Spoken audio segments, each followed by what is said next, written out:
एक नॉर्मल शख्स को जिसने हेयर ट्रांसप्लांट करवाया है उससे अपने एक प्रॉपर लुक यानी कि नेचुरल लुक में आने के लिए कितना टाइम रिक्वायर होता है?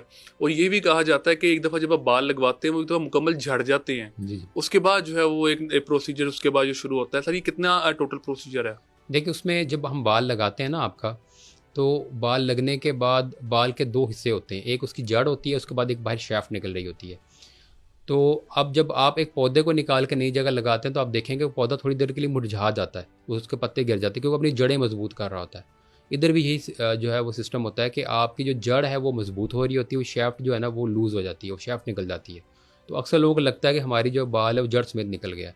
वो जो शेडिंग फेज़ होती है वो ट्रांसप्लांट के 7 डेज़ के बाद स्टार्ट होती है और अप टू 3 मंथ्स तक शेडिंग रहती है। कुछ लोगों में ऑल ऑफ द सडन जो है शेडिंग हो जाती है कि सारे बाल 2 दिन में चले गए। अब आपका सर बिल्कुल फ्लैट हो गया या कुछ नज़र नहीं आ रहा। कुछ लोग होते हैं जिनमें शेडिंग कुछ हुई, कुछ रुक गई, कुछ अब फिर बाद में होना शुरू हो जाएगी। और शेडिंग जो 3 मंथ्स तक होती रहती है और 3 मंथ्स के बाद फिर बालों की ग्रोथ स्टार्ट होती है। ठीक है, 3 मंथ्स के बाद स्टार्ट होगी और उसको ऑलमोस्ट 10 से 12 महीने लग जाते हैं फुल रिजल्ट आने में।